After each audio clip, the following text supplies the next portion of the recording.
Thanks for Lieutenant Governor.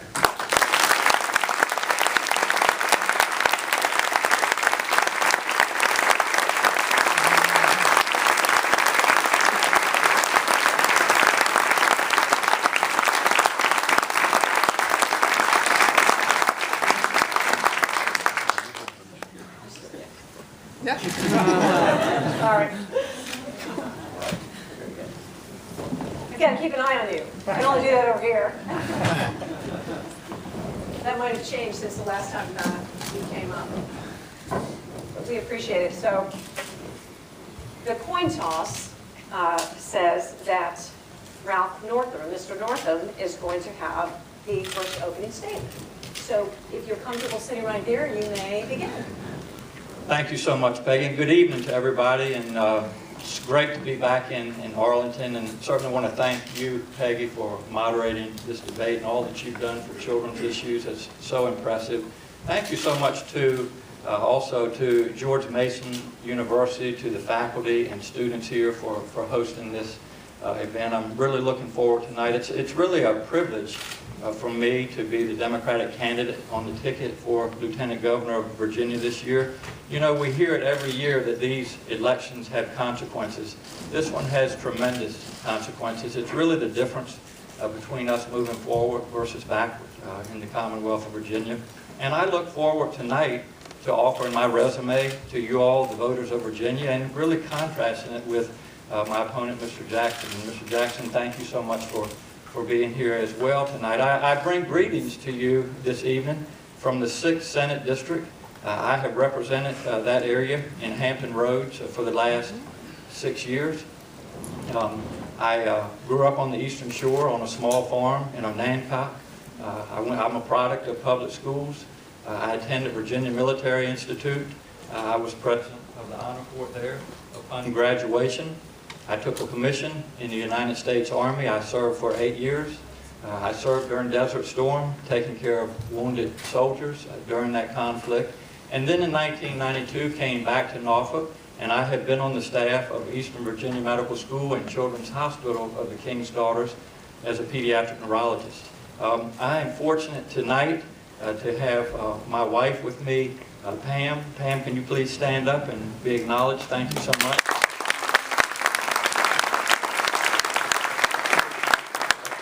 Pam is an elementary school teacher. We have 2 children. Wes is in his last year of medical school. He graduated from William & Mary. He's going into neurosurgery, somewhat following in my footsteps. My daughter Aubrey recently graduated from UVA, and she's working in media and marketing. You know, a lot of people say, Ralph, you know, why would a pediatric neurologist want to get into politics? And, you know, it's very simple for me. It's about service. And it's about wanting to do better at a different level in the Commonwealth. And, you know, working together with both sides of the aisle, we've been able to get some great things done in the Commonwealth, starting with the smoking ban in restaurants. That was a bipartisan effort. People came together. We banned smoking. That was signed into law by Governor Kane in 2009. That has made, hopefully, the Commonwealth a healthier place for our children and our families to dine. I've done a lot of work with concussions and our students, making it safer for them to participate in athletics in school. I introduced ethics reform 2 years ago. That bill made it out of the Senate. Unfortunately, it was defeated on the House side.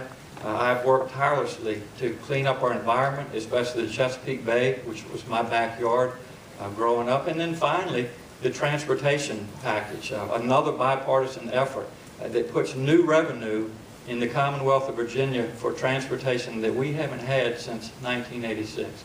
But we still have a lot of work to do in the Commonwealth of Virginia, and that's why I'm running for Lieutenant Governor this year. And it starts with being all-inclusive. The light has to be on in Virginia that we are open for business, and that starts with stopping the assault on women's reproductive health care. I have fought that battle for the last 2 years. Thank you. And it also includes stopping discrimination against the LGBT community in 2013. So together, we're going to move forward. I'm going to continue to work on strengthening our economy, just as our current Lieutenant Governor has, bring jobs to Virginia. We need to make sure that we spend that transportation funding wisely. We need to make sure that all Virginians have access to quality health care. And probably most important to me as a parent, a teacher, a pediatric neurologist, we need to make sure that the children across the Commonwealth of Virginia have access to a quality education. So those are some of the things that I believe in. Those are some of the things that I have worked hard on since I've been in the Senate for 6 years, and I will continue to do that as Lieutenant Governor. Thank you again so much for having me here this evening, and I look forward to your questions. Thank you very much.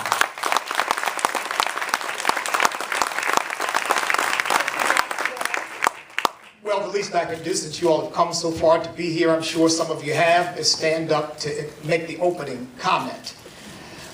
Peggy's given you a little bit of my biography. It's true. My great-grandparents, Gabriel and Eliza Jackson, were slaves and sharecroppers in Orange County, Virginia. Little did they know that their great-grandson in the United States of America would one day be a candidate for lieutenant governor. But that's why I love this country so much, because it has given so many, so much opportunity, all of you and me. And I'm running for lieutenant governor because I really believe that our country is headed desperately in the wrong direction. And we have to make some corrections. Yes, I was also raised in foster care. What she didn't tell you is that it was a very poor situation. I sometimes went to bed without dinner because my family was not there. I was a juvenile delinquent, often running the streets. Had my father not come back into my life, I'd probably be in jail or on drugs or dead. But again, the promise of America is in part what saved me, and a father who believed in the fundamental decency of the American people and taught me that decency and taught me the value of education and hard work. My father worked 33 years in Sun Shipbuilding and Dry Dock Company as a third-class welder with a 6th grade education.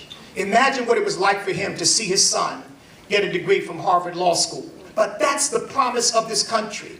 And I'm running because I believe that that promise is being denied the next generation, and I want to fight to make sure that they have it. That to me is what this is all about. And you cannot have that if you have government overextending its authority into the lives of people and making it difficult for them to do the thing that my father did, be gainfully employed. I want every single Virginian to have the ability to get a meaningful job that allows them to take care of their family. Not a 29-hour-a-week job, but a full-time job. I want every child in Virginia to have what I had, the ability to go to a public school, if that's the choice of their parents, and get a good education that prepares them for college or for whatever the future might hold for them. That's one of the reasons why I support parental choice in education. We need to empower the parents to make these choices for their children, not allow the bureaucrats to do it. And yes, I believe that one of the major impediments to fulfilling those dreams in the lives of people is Obamacare. The Affordable Care Act is crushing the economy of Virginia. It is making it difficult to hire. It has businesses absolutely paralyzed as to what the future will be. Look, I'm a minister. I want everybody to have health care. I just believe that this is not the way to do it. We need to do it in a way that brings us together rather than divides us, and make sure that those of us who need that health care can get it. And I believe that there are better ways to do that than through the Affordable Care Act. Now, I would say my vision for Virginia, my vision is that every single person would be able to stay here, not have to leave, but stay here and get a decent job. Here in Northern Virginia, where jobs are plentiful, there is still a fundamental problem. And that is that the young people of Northern Virginia can't find work that allows them to take care of themselves without having to live with their families. The problem here is that sequestration is coming. And that could be a massive disaster for the economy of Northern Virginia. And so we have got to stand up against the federal government that is often getting in the way of Virginia's ability to provide jobs for its people and to make sure that their lives and their futures and the next generation can be meaningful. And then lastly, I would say this. I think it's time for us to come together. I think it's time for us to try to find some common ground. Democrats and Republicans, black, white, Indian, Asian, Filipino, Hispanic, men and women, wealthy and poor, whether we're in business or we're in government, this country belongs to all of us. And it's time we came together to try to fulfill its great promise. I believe that the 21st century can be the greatest century in the history of the Commonwealth of Virginia, and we can turn up the light of liberty for the entire country and remind them all that America is still a shining city on a hill. Thank you.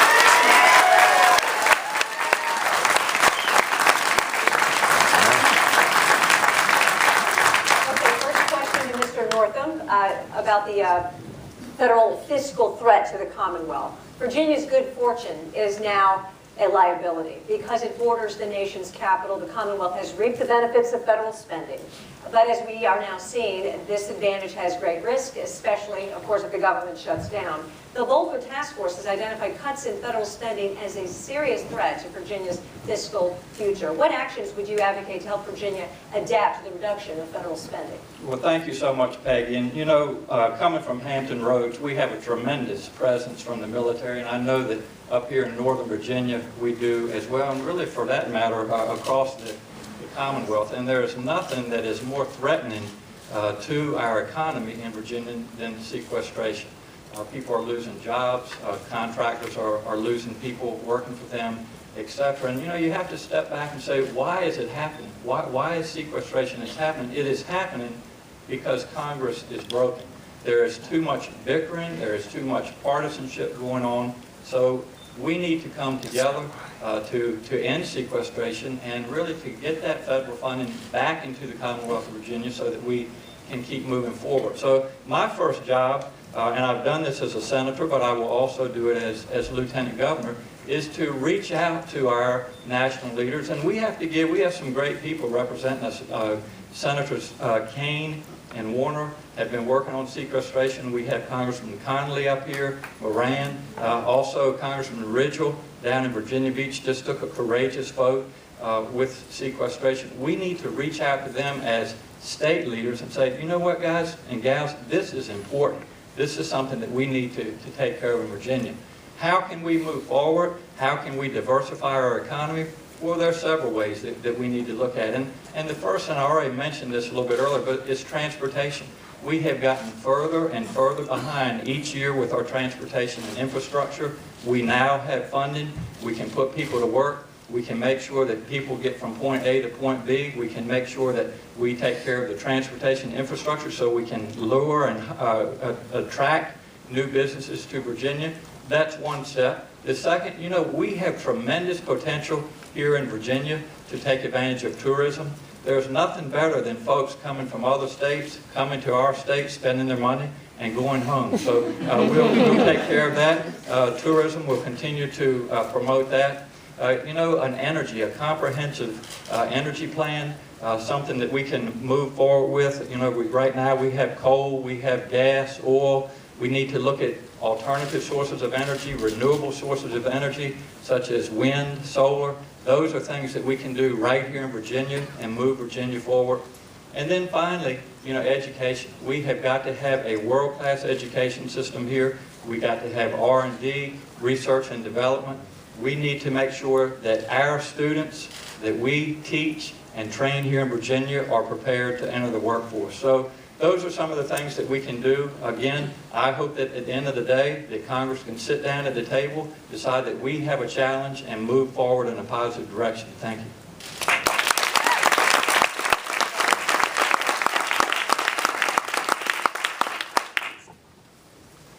Let's talk about the real world impact of this stuff. Because, you know, we can talk about this at 30,000 feet, but we need to bring it down to where people are hurting. I've traveled all over this Commonwealth, and I see the impact of this. I know people who have suffered a 20% cut in their pay. How do you take care of your family when your pay's been cut 20%? It hasn't hit hard here yet, but it's going to.